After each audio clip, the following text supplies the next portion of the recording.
Les quiero presentar a Eduardo. Eduardo, ¿Cómo va, Germán? yo soy bienvenido, estoy en tu casa. ¿Todo bien? Bien, bien. Ahí estamos. Contentos de que vengas acá. Tener las puertas abiertas siempre. Qué bueno. ¿Saben que ahí a la derecha Eduardo tiene, me puedes pasar la Biblia? Sí. Tiene una Biblia y hoy vamos a contar la historia de esta Biblia y la historia del dueño de esta Biblia. Y hoy cuando estaba en casa y pensaba, bueno, ¿qué es lo que vamos a hacer? Y hoy por primera vez no es una entrevista de juez. Yo creo que es un día para honrar a la persona que fue dueño de esta Biblia y que sembró para que hoy Eduardo pueda ser pastor y estar sirviendo al Señor. Por eso, contanos, ¿de qué vamos a hablar hoy? ¿La historia de quién? Bueno, don Marino Mancinelli. Mancinelli, que es italiano, ¿no? Italiano, sí. Ellos le pusieron Marino porque venía la mamá embarazada en el barco y entonces lo estaban esa cosa de, como venía en el barco le pusieron Marino. Así que él nace en Pehuajó, acá en Buenos Aires, y ellos buscaron, en esa época no conocían al Señor, y buscaron un lugar, como ellos vivían en Italia, en zona de viñedo, buscaron un lugar de viñedo, empezaron a preguntar. Cayeron acá sin nada, empezaron a Claro, se subieron ellos venían después de la Primera Guerra Mundial, antes de la Segunda. Bueno, salían muchos barcos para América de allá y venían como para buscar otro horizonte y demás. No conocían al Señor. Entonces, cuando estaban en Pehuajó, averiguan dónde era zona de viñedos, si había en la Argentina y demás, y le hablan de Mendoza y San Juan. Entonces se van a San Juan. Y unos misioneros que venían de Estados Unidos, cuando van caminando por San Juan, pasan por una tranquera, y el pastor Mingrino siente de volver a esa tranquera. Y dice, acá me dice el Señor que ahí van a haber pastores, y acá van a salir pastores. Entonces le predican al papá de mi abuelo, que sería, bueno, mi bisabuelo, Pascual, y se entregan todo al Señor. Ese día se entregan todo al Señor. Entonces ellos comienzan estoy hablando, mi abuelo nació en 1905, 1910, 1915 más o menos. Qué importante logran los misioneros, ¿no? Que siembran semillas y cómo cambian familias enteras. Sí, estos hermanos habían estado en el avivamiento de la calle Acasuso, en Estados Unidos, y de ahí salieron un montón de misioneros, y ellos vienen a la Argentina, digamos, después de ese avivamiento que habían vivido. Bueno, dicen que ahí en Azusa que el Espíritu Santo mandaba gente y iban, y se iban para todas partes del mundo a sembrar la palabra. Bueno, así salen estos hermanos. Sí. Bueno, y hoy la iglesia donde está, es una iglesia pentecostal, es una iglesia un poco conservadora, pero tiene muchos anexos en la Argentina. Es una iglesia que, imagínate cuando yo vine a vivir en el 97 acá, en el norte, en las 5 provincias que evangelizó mi abuelo, habían 10.000 bautizados. Son todas iglesias así de 40, de 100 miembros, pero muchas, en todos lados. Bueno, ahí ya dijiste algo que tu abuelo era evangelista, él crece, bueno, claro, acepta a Cristo y se empieza a tener un llamado evangelístico. Comienzan a ver en mi abuelo, los pastores en San Juan, que mi abuelo tenía un llamado, entonces la historia de él es muy fuerte porque tiene 24 años y le dicen, bueno, Marino, mirá, en el norte, en Tucumán, estaría bueno que hagas, que vivas en Tucumán porque está en el centro del noroeste y de ahí podés empezar a predicar en todas las provincias. Pero no es como ahora que tomaba un avión, no. Mucho tren era esa época. Mucho tren y muchas horas. Mucho tren. Entonces le dice, bueno, pero no te podemos mandar soltero, te tenés que casar, Marino. Bueno, pues yo no tengo novia. Entonces dice, bueno, vamos a poner una señal, dice. Ellos tenían los martes culto de oración, los jueves reunión normal y los sábados y domingos.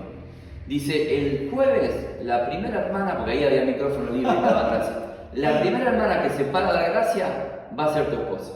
Que escuchen los solteros. Entonces está el papá de mi abuelo, Pascual, la esposa, que dice, bueno, si el Señor determinó así, que así sea. Estamos hablando de años 1929, por ahí, ¿no? 1930, en esa época.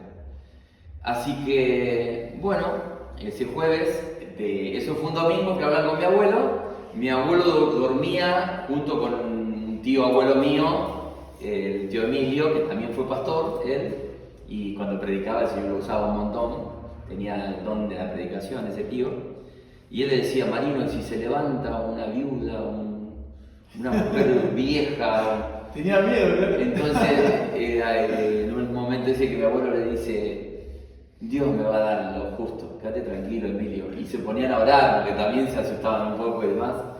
Y justo viene la familia Pinto de Mendoza a hacer unos trámites a San Juan, que ellos iban a la misma iglesia, pero en Mendoza. Y el trámite se lo posponen para otro día, ese jueves, entonces contactan los hermanos de la iglesia, le dicen si se podían quedar, porque bueno, no tenían para pagar un alojamiento, entonces los hermanos dicen, sí, te puedes quedar en mi casa, vamos a ir al culto ahora, bueno, vamos al culto. Y mi abuela nunca daba gracia, había un momento de acción de gracia donde los hermanos pasaban al micrófono a hablar, y ella tenía 15 años, y se paró a gracia. Entonces cuando terminó la reunión, le dijeron a la familia Pinto y a la familia Mancinelli no se vayan, y le avisan a los Pinto a la señal que habían puesto. Entonces los Pintos sí que se miraron, los papás de mi abuela, y dijeron, bueno, si Dios dijo así. Y mi abuela dijo, bueno, también. Y ahora estuvo bien porque estuvieron todos de acuerdo. A los 15 días de esa reunión estaban mi abuelo y mi abuela con 2 bolsitos en un tren yéndose a Tucumán. Qué loco. También en esa época se casaba mucho la gente a los 15. Claro. No es como uno dice 15 ahora, pero qué impresionante. Y mi abuelo le llevaba 9 años, claro. Pero bueno, yo vi mucho a mi abuela, ella tocaba el armonio, era eso, a pedales. Sí, es como un teclado viejo, claro, con aire. Le das aire. Le das aire. Y fue una ayuda idónea para él. Nunca lo vi pelear, porque encima nosotros vivíamos con ellos, en la misma casa con mi abuelo. Bueno, ellos empiezan ahí entonces un llamado misionero. En Tucumán. Entonces ahí mi abuelo empieza la obra, había una familia que había creído, entonces ya lo mandan a una familia. Lo único que estaban buscando un pastor en la zona. Y mi abuelo era evangelista y Dios lo usaba también en sanidades, él oraba por los enfermos sanaban, muchas liberaciones de personas endemoniadas. Bueno, los pueblos que él se metía estaban llenos de brujos. Le decían Mano Santa en Antilla, porque cuando iba se sanaban muchas personas. Una vez lo acompañaba mi papá trabajaba en ferrocarril y él tocaba el acordeón, mi viejo. Y el abuelo Marino, él se iba de gira y a veces estaba un mes sin volver. Y en esa época no había celular, no había nada, hacía un llamado cada 15 días, 10 días, estoy bien o estoy en Chicuana, que es Salta, estoy bien, estoy en Antilla, y así. Y mi abuela... Es importante tu abuela también que... Sí, mi abuela bancando todo. Y él no contaba mucho traía los saludos de los hermanos contaba mucho lo que pasaba, hasta que un día mi papá decide acompañarlo. La primera vez que viajaba con él como... Claro, decide acompañarlo, entonces le dice, ¿quiere que lleve el acordeón? Le dice, ¿estás seguro, flaco? Mirá que le decía flaco a mi papá. Mirá que tenemos que caminar mucho. No, yo la llevo, qué sé yo. Entonces se van a la estación de trenes y estaba mi abuelo hablando con los maquinistas de un tren carguero, que él viajaba siempre así, los maquinistas sabían que él era pastor, entonces le bajaban la velocidad del tren y él se tiraba andando del tren. Y mi papá no podía creer. Ya habían arreglado, le daba la señal y le decía, bajar la marcha. Él sabía que iba a bajar en Antilla, entonces viajaban entre medio de la bolsa de harina. Una imagen, cuando me contaste la otra vez, Sí. Una imagen de películas. Tal cual. Habría que hacer una película de tu abuelo. Mi papá empezó a ver a su papá cuando viajaban en ese tren, lo empezó a ver de otra manera, como diciendo, Superhéroe. ¿Quién es este? ¿Me entendés? Porque no cuenta nada de esto, ¿cómo viaja así? Y un poco que al principio como que él lo pelea, le dice, papá, ¿cómo? Yo trabajo en el ferrocarril, yo le puedo conseguir los boletos. Si yo voy igual, hijo, dice, no te me haga problema por el viaje, aparte se duerme re bien arriba de la bolsa de harina, le decía mi abuelo. Entonces, de ahí todo blanco llegaron y el maquinista bajó y mi abuelo dice, bueno, dice, atate bien abajo, dice, atate bien acá. Y dice, camina derechito atrás mío. Dice, pero en medio de la selva, el tren, imagínate, agarró una varita. ¿Y eso para qué, papá? Para la víbora. Dice, la víbora no te hace nada. Dice, si vos no le haces nada, ella no te hace nada. Vos camina atrás mío. Entonces mi papá se tuvo que poner el acordeón tipo mochila, pesaba el acordeón, y caminaron 8 kilómetros, porque era selva, y a los 8 kilómetros habían 4 hermanos con caballos, y habían traído 2 caballos, pues sabían que iban 2 extra para que ellos pudieran volver también en caballo. Y en caballo hicieron otros tantos kilómetros para llegar al lugar. Y toda la gente lo estaba esperando para escuchar la palabra. Tal cual. Y ahí se juntaban en las plazas y predicaban en las plazas, ahí a los gritos pelados. Igual cómo nos confronta, lo otro lo hablábamos, cómo nos confronta esto, porque ellos hacían toda una travesía para predicarle a una persona, a 2 personas, y nosotros tenemos las plazas, los lugares libres, y por ahí no nos ocupamos. Como también, qué bueno contar este testimonio para motivarnos a salir un poco afuera también, que hay gente que sigue necesitando. Y por ahí no hay que tenemos que usar mucha facilidad para movernos y poder recuperar ese corazón, digo, que bueno, ¿no? Y yo pienso a veces en esos días de culto que llueve y que vos decís, y agarrás tu auto y haces 5 cuadras, 10, 15 y ya estás en el templo. En una de las iglesias que está en Amblayo, que es el lugar donde él fallece, la iglesia está en medio de la montaña y no hay casas alrededor. Entonces los hermanos que acompañaban a mi abuelo en los viajes y demás decían, anciano, porque ellos le decían anciano, ¿quién se congrega acá? Tranquilo, decía él. A las 4 de la tarde empezaron a verse por la ladera de los cerros familias que bajaban, que hacían kilómetros para la reunión y venían todos con los sol de noche, las lamparitas, esas a gas. Y dice que era un espectáculo cuando terminaba la reunión porque vos veías del cerro todas las lucecitas de los hermanos que se iban a su lugar de vuelta. Imagino también caminaban kilómetros. Que para tu papá le habrá sido lo ha transformado el viaje también, ver lo que hacía su papá. Sí. Habrá sido impresionante. Sí, mi papá fue como... dice que él volvió distinto ese viaje porque empezó a entender a su papá, porque también ellos como hijos habían visto mucho la ausencia de él. Claro. Por los viajes y demás. Tanto mi papá como el hermano mayor, ellos eran lustrabotas en esa época, porque digamos, no tenían buen ingreso. Mi abuelo era recolector de residuos, en esa época andaban con carro y caballo, juntando las bolsas que dejaban la gente. Le pagaba la municipalidad un sueldo miserable y él tampoco cobraba, digamos, ¿no? O se le pagaba, digamos, en la iglesia un sueldo ni nada. O sea, era por amor, era. Puro amor, sí. Puro amor. Sí. ¿Tenés alguna historia que te haya contado tu papá o tu abuelo, algún milagro que te tocó en particular?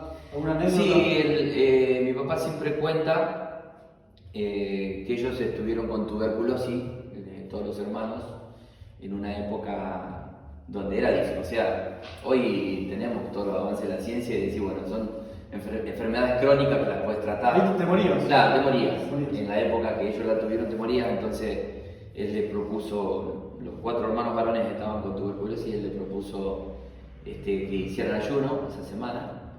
Y ellos le pidieron entrar de rodillas en la mitad de la reunión. Así que vinieron los 4 de rodillas hasta el altar. Y toda la iglesia oró, bueno, él también los ungió con aceite. Y bueno, automáticamente fueron sanos, pero automáticamente. También un hombre que cortando leña, ahora que me acuerdo, cortando leña en el campo, se le mete una astilla en el ojo y esas personas campesinas que no quieren ir al médico y demás, llegó un momento que se le cerró el ojo y tenía la cara que era impresionante. Lo llevan al hospital, en el hospital le dicen, no podemos hacer nada, te agarró gangrena. Entonces ellos iban a la iglesia en ese pueblo que vivían y fueron a la iglesia central ahí en Tucumán y se acostumbraba mucho a hacer oración y se ungían a los enfermos con aceite. Entonces trajeron a esta persona y era un hombre de mucha fe, mi abuelo, porque dice que con un dedo lo ungió y con el otro puso la mano y recibió la astilla. Dice que en el momento que lo estaba ungiendo empezó a salir la astilla del ojo. Eso fue tremendo. Después liberaciones de endemoniados, vieron salir un perro de una persona. ¿Un perro? Sí. Qué impresionante. Que tomó forma al salir cuando fue libre. Era una hechicería. Vos igual a tu abuelo no lo conociste, ¿no? Sí, yo viví con él hasta los 9 años. No, yo me acuerdo. ¿Tuviste la oportunidad de contar historias? Sí, mi abuelo. Y aparte era muy... A mí me hubiese encantado estar ahí escuchando historias. Y aparte tenía en nuestra casa, tenía una quinta atrás, bien tano, donde nosotros no comprábamos verdura. No, olvidate. Porque en su momentito libre iba y... Pudiste aprovechar bastante entonces. Sí, De chiquito sí. escuchando historias, qué bueno. Sí. Bueno, y empezamos diciendo que veníamos acá porque esa Biblia tiene una historia. Bueno, contame primero del sueño que tenía tu abuelo, que está relacionado con la Biblia, y de ese último viaje también. Sí. ¿Qué sueño tenía? Bueno, él en todo esto, que como él lo manda a misionar en la parte del norte, está bueno comentarte esto, que él llega con la palabra a Santiago del Estero, a Catamarca, a Jujuy, a Salta, me estoy olvidando de uno, eran 5 provincias, bueno, Tucumán, ¿no? Y se fueron estableciendo iglesias, o sea, él iba a la nada misma, empezaba a predicar una plaza, se arrimaba uno, se entregaba al Señor, ya en el próximo viaje ofrecía su casa y se armaba una iglesia, mandaban con vuelta. Iban a una visión totalmente apostólica. A los vírgenes, o listo, ya estaban y no hacían ni curso y los bautismos también eran, yo me quiero bautizar y eran 15 a 20 que se bautizaban en bebederos de animales. Pasa cuando hay un avivamiento no puedes frenar, no te queda otro. Y creo que está bonito. Pero también era un evangelio sencillo, por eso nosotros lo hacemos más complicado. ¿Vos crees que hay que volver a eso, no? Yo también. Era sencillo. Sí. Y con la gente, porque Jesús, ¿cómo hacía? Sí. Con la gente. Total. Fue 3 veces a la sinagoga y fue para allí.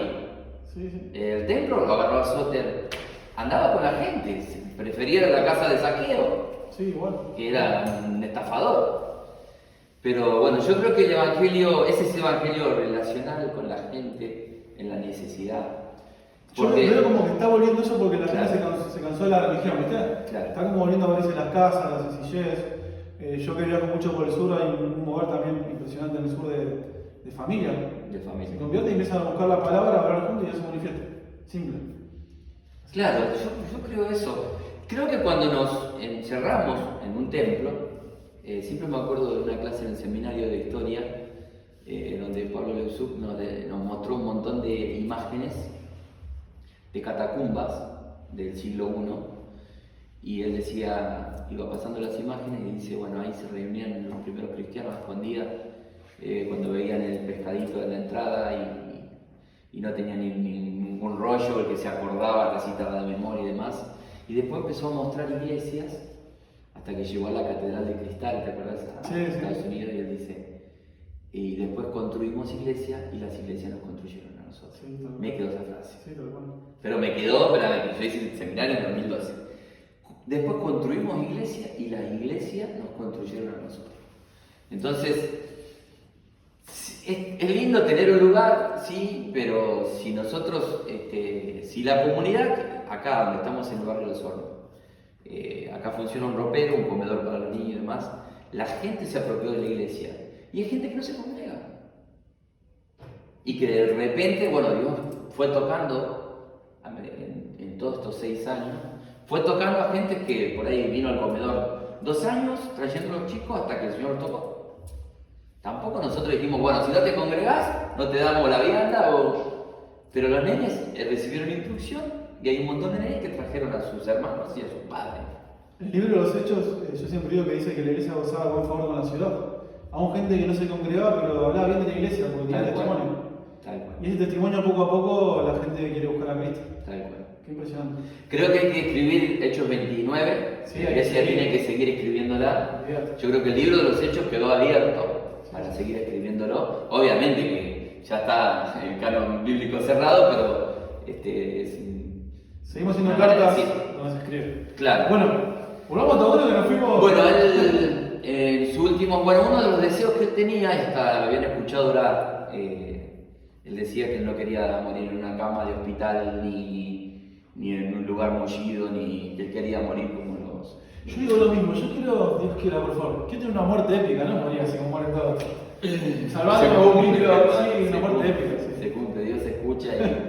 Y él decía eso, que él quería morir como mártir. Y bueno, siempre lo repetían mi papá, mis tíos, hasta, yo no recuerdo, pero ellos sí afirman, mi mamá incluso también decía así, siempre el abuelo decía, yo quiero morir como un mártir, quiero morir en la obra, yendo, no sé, a predicar, no sé, quiero morir ahí con la mano en el arado. Entonces había una Santa Cena que se hacía en Amblayo, en los cerros de Cachi, un poco la ruta esa es la que va a San Antonio de los Cobres, donde está el tren de las nubes. ¿Qué nació? ¿Qué provincia es? Salta. Salta. Salta. Entonces, bueno, estamos hablando ya del año 79, 78, 79, donde ya lo llevaban hermanos en camioneta, claro. Había cambiado un poco la situación, la iglesia ya tenía estructura, era grande, digamos, ya no viajaba de esa manera rudimentaria como al principio. Entonces iban en una camioneta por un camino de cornisa.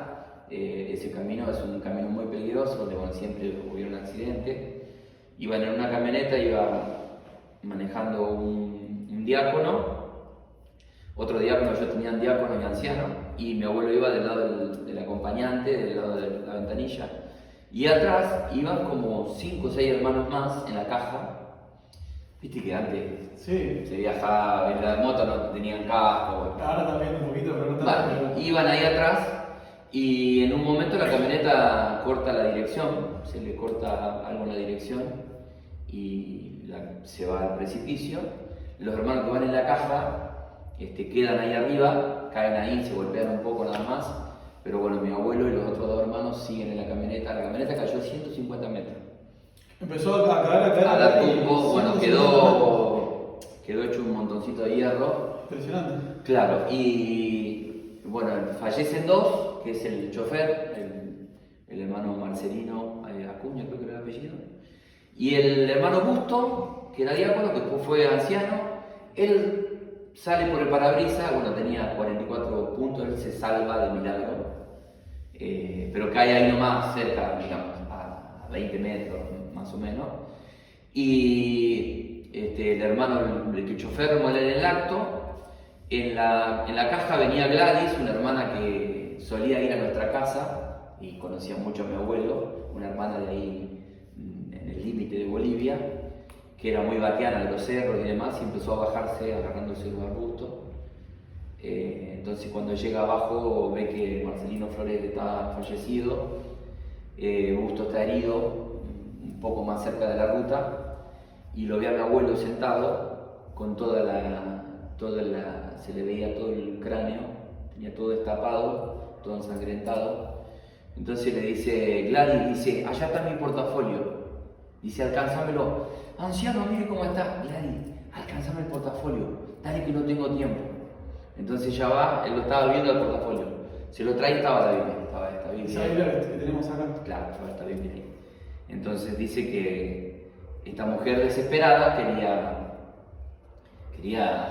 no había nada en medio de la montaña, imagínate. Entonces ella empieza como a llorar fuerte y él le dice, Gladys, escúchame, te voy a decir algo. Está lleno de ángeles acá, tranquila, le dice. Está lleno de ángeles acá, le dice. Y se pone a leer el Salmo 150, que es un poco ahí, no sé si se alcanza a ver. Y bueno, está todo con sangre. Esta es la bueno, sangre esto es del año 79. La sangre del abuelo de Edu, que bueno. Él está leyendo ahí el Salmo. Quedó en la Biblia. Decimos que es el 150 porque le gustaba mucho el 150, sí. Siempre cuando podía lo leía. Y automáticamente lo que hicimos es buscar Eclesiastés 3, que lo predicaba siempre también, así que Eclesiastés 3 también está con sangre. Está todo con sangre. No sé si está todo manchado. Está todo manchado. Entonces, bueno, él cuando termina de leer, Gladys no puede creer todo lo que está viendo, él con el cráneo todo destapado. Entonces ahí le dice Gladys, vos tenés que decirle, dice, a mis hijos, a mis hijas, a mis nueras, a mis yernos y a mis nietos, que nunca se van a arrepentir de amar al Señor y que nunca dejen de hacerlo.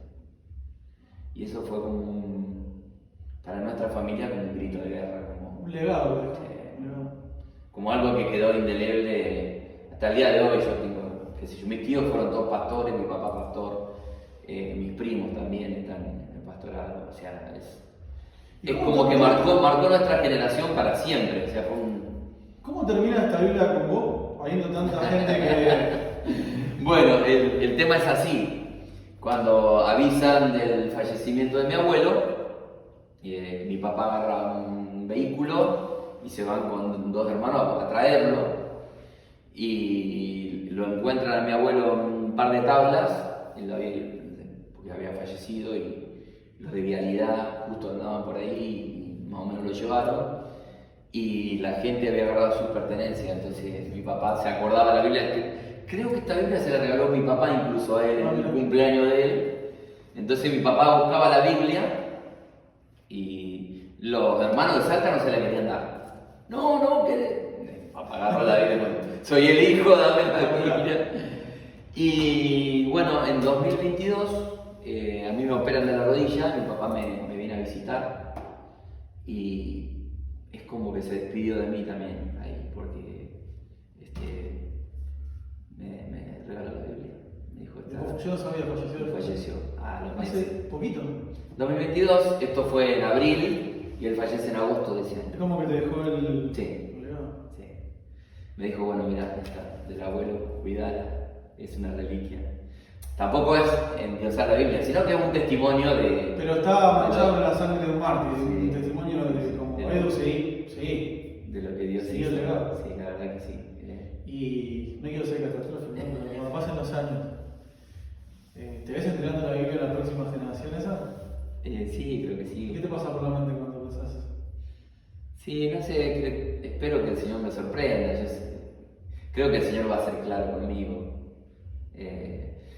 Lo que sí me da, hoy yo, por ejemplo, lo que sí te tengo que decir es que es tan fuerte cuando uno puede marcar a sus generaciones, porque si vos te pones a ver, el abuelo Pascual recibe el Evangelio, que es generación 1, después está mi abuelo, la 2, mi papá la 3, yo soy la 4 y mis hijos la 5.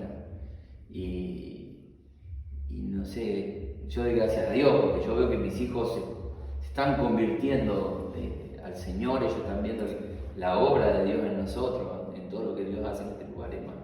Están muy comprometidos en el grupo de jóvenes y demás. Y eso, ¿no? Que es como en las Olimpiadas, ¿no? Que se van pasando la antorcha, ¿no? La posta. Creo que eso es lo que ha hecho nuestro abuelo, ¿no? En nuestra familia. Yo pienso, para terminar esta historia muy re linda, pienso que todo comenzó en la calle Azusa, ¿no? Sí. Con gente que fue obediente y fue al fin del mundo literal para predicarle al bisabuelo de Edu. Y también les transmitieron un evangelio sencillo. Un evangelio sencillo. Sencillo y relacional. Y gracias a esa gente obediente, miran todo lo que estamos contando, estamos hoy acá en La Plata. Bueno, yo te digo, en el año 97 me vine a vivir a La Plata y habían censado a todo el norte y habían 10.000 bautizados. 10.000 bautizados. Y ahí hay fruto de su trabajo, ¿no? Porque Impresionante. es impresionante la cantidad de gente que discipuló en lo que es en el pastorado, en la gente en el servicio. Y seguramente debe seguir dando fruto, gente que ni conocemos que fruto Sí. Impresionante. Y él hizo mucho discipulado de cuerpo a cuerpo, llevándose a la gente, llevándosela a la calle, llevándosela en los viajes. Bueno, vamos, vos querés, dale, vamos. No se puso, claro, no agarró un pizarrón, los encerró. Está bueno igual, yo no reniego ahí de que tenemos un montón de armas como para equipar. Pero muchas veces estamos esperando, bueno, vamos a hacer una capacitación en evangelismo para salir. No, salí a la plaza, salí a buscar a la mejor forma de buscar a la gente. Sí, nosotros íbamos acá en el barrio del Retiro, a una placita. Iba uno que cortaba el pelo, poníamos un gaseo, hacíamos una chocolatada para los niños, agarrábamos un micrófono y ya está, no necesitamos más. Hablar de Cristo.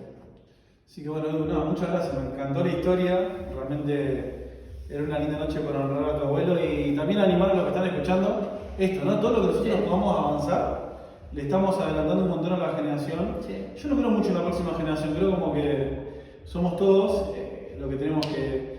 Pero sí que cada paso que damos ayudamos mucho a los que están con nosotros. Sí. Y que hablamos más fuerte con lo que hacemos que con lo que decimos. Y esto que decís Porque vos- mi abuelo habló mucho con sus hechos. y esto Mucho. que vos decís de venir, vamos juntos caminando, yo Claro. te ayudo y te enseño. Bueno, Edu, muchas gracias y muy linda Hermano. historia y espero que la puedan compartir. Es una historia hermosa y creo que Dios está llamando claramente a que podamos volver al evangelio sencillo. Me quedo con esa frase: un evangelio sencillo que da fruto, que la gente lo pueda entender y que funciona en la práctica, ¿sí? Bendiciones y gracias a todos por haberse quedado con nosotros. Nos vemos. Que les bendiga.